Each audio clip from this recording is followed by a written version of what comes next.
السلام عليكم ورحمة الله وبركاته. ازيكم حبايبنا؟ عاملين ايه؟ يا رب تكونوا كويسين بخير. اللهم صل وسلم وبارك عليك يا حبيبي يا رسول الله. سبحان الله والحمد لله ولا اله الا الله والله اكبر ولا حول ولا قوة الا بالله. ما تنسوش تشتركوا في القناة وتفعلوا الجرس عشان يوصلكوا كل جديد، وتعملوا لي لايك وتسيبوا لي كومنت. النهارده هنقدم لكم طريقة البسبوسة.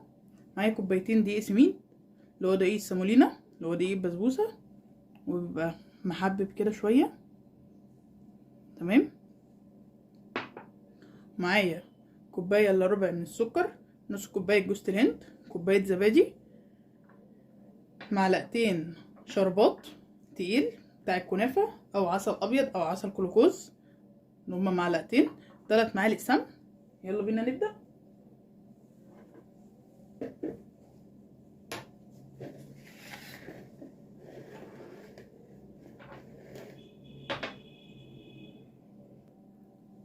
اللهم صل وسلم وبارك عليك يا حبيبي يا رسول الله. ربنا ينصر اخواتنا في فلسطين.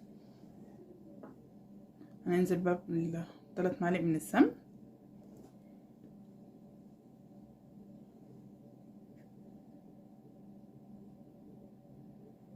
تمام.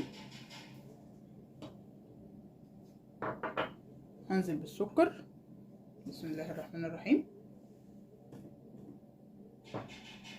هنزل بالشربات.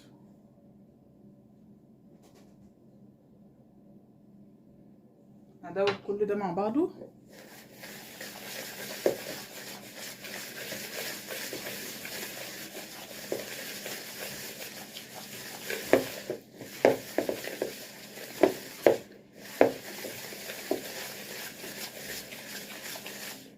انا كده دوبت السمنه والشربات والسكر.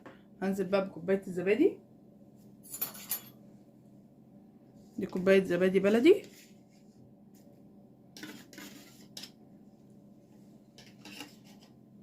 عايزه تجيبي الزبادي الشركات مش مشكله. هقلب فيها بقى شويه لغايه ما السكر يدوب. اللهم صل وسلم وبارك عليك يا حبيبي يا رسول الله. سبحان الله والحمد لله ولا اله الا الله والله اكبر ولا حول ولا قوه الا بالله.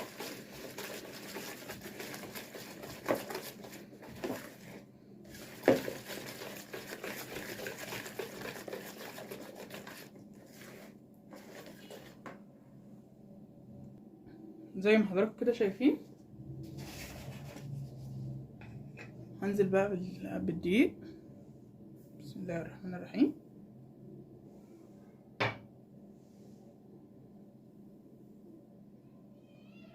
وانزل عليه بجوز الهند، وعليه ذره من البيكنج باودر اهي. تمام.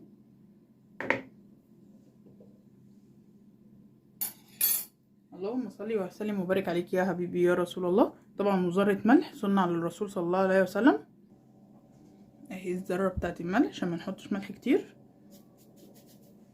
نبدا بقى نقلبها. بسم الله الرحمن الرحيم. اللهم صل وسلم وبارك عليك يا حبيبي يا رسول الله. سبحان الله والحمد لله ولا اله الا الله والله اكبر ولا حول ولا قوه الا بالله.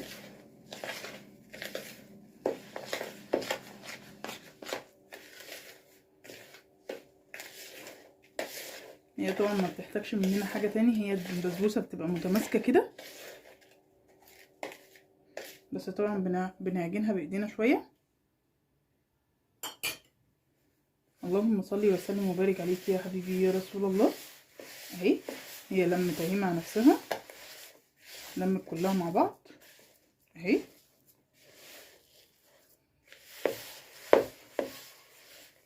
ده هي اما تعمليها كده متماسكه اهي. نجيب بقى الصينيه.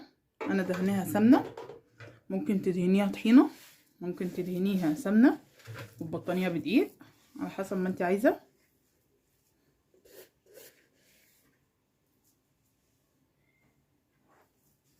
نبدأ بقى نفردها.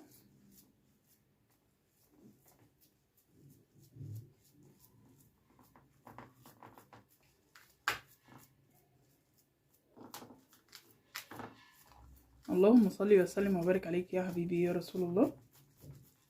طبعا ما بنضغطش عليها قوي، نضغط عليها بالراحه.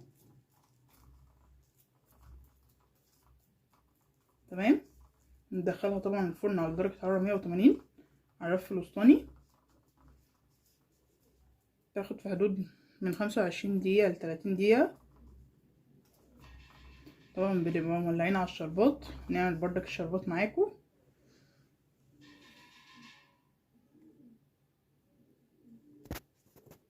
زي ما حضراتكم كده شايفين، انا معايا هنا سوداني ومعايا لوز. بسم الله الرحمن الرحيم.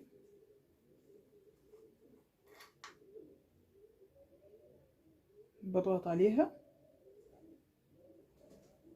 اهو.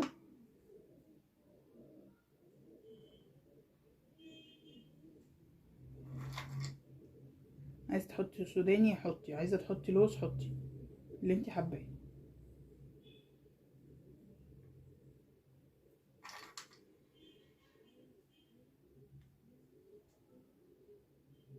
تمام كده. اللهم صل وسلم وبارك عليك يا حبيبي يا رسول الله.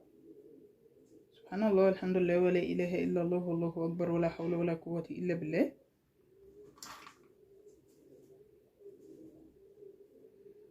ممكن تقطعي اللوزه نصين وتحطيها.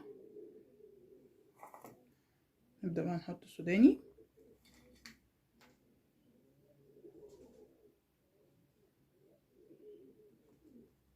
اهو.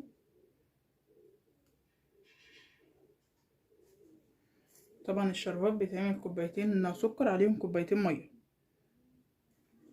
عشان الشربات بيبقى خفيف.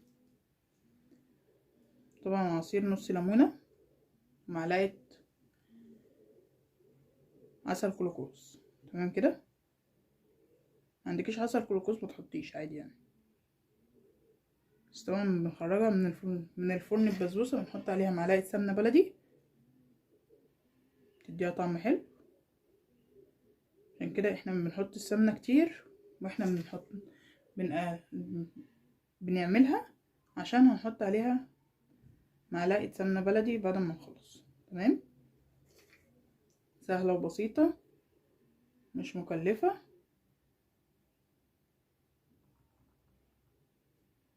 ما بتاخدش وقت مننا. تمام. زي ما حضراتكم كده شايفين.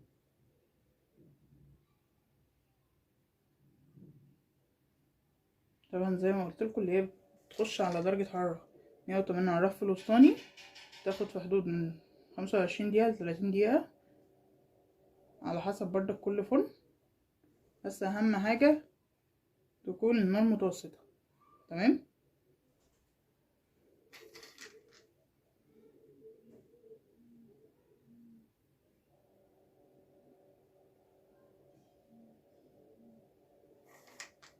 تمام كده.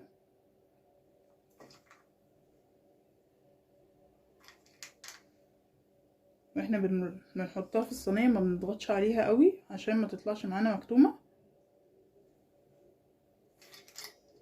تمام.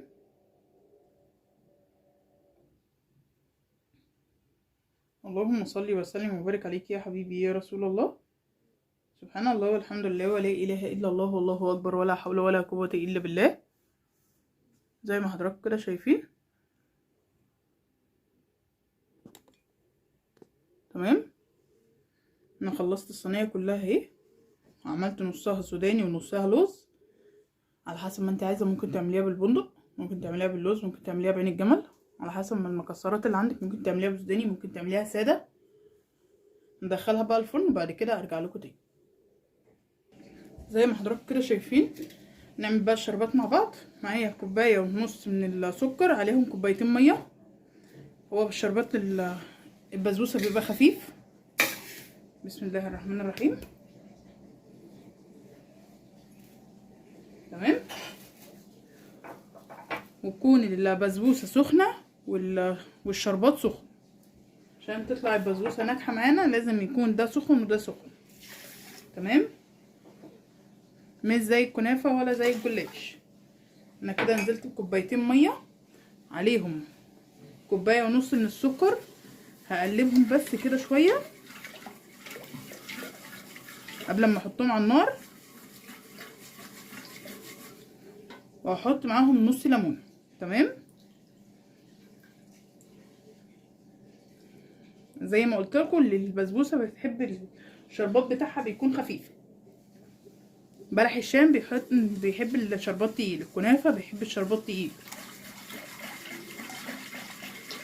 اللي انا عملته معاكم قبل كده ده كان الشربات التقيل، وعملت بردك معاكم الشربات الخفيف للبسبوسه. تمام. وبعمله معاكم تاني. اللهم صل وسلم وبارك عليك يا حبيبي يا رسول الله. سبحان الله والحمد لله ولا اله الا الله والله اكبر ولا حول ولا قوه الا بالله. هنحطه بقى على النار ونسيبه يغلي. تمام.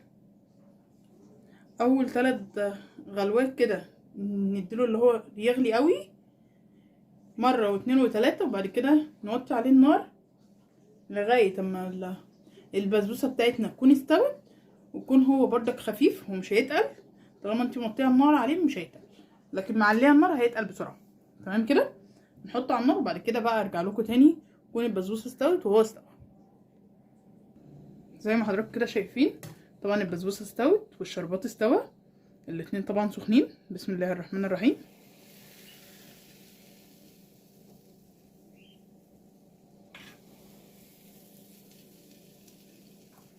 اللهم صل وسلم وبارك عليك يا حبيبي يا رسول الله. سبحان الله والحمد لله ولا اله الا الله والله اكبر ولا حول ولا قوه الا بالله. اهو. تمام. سيبهم بقى يشربوا حبه الشربات دي، ما بحركهاش. تمام. سيبها بقى تهدى بعد كده ارجع لكم تاني. وكده حبايبنا الشكل النهائي للبسبوسه بتاعتنا اهي، طبعا مرمله اهي، مش مكتومه زي الحلواني من بره اهي. اللهم صل وسلم وبارك عليك يا حبيبي يا رسول الله. طبعا ينفع نحط عليها قشطه اللبن العاديه بتاعتنا، ممكن نجيب قشطه من بره من السوبر ماركت. متنسوش تشتركوا في القناه وتفعلوا الجرس عشان يوصلكوا كل جديد، وتعملوا لي لايك وتسيبوا لي كومنت. والسلام عليكم ورحمه الله وبركاته.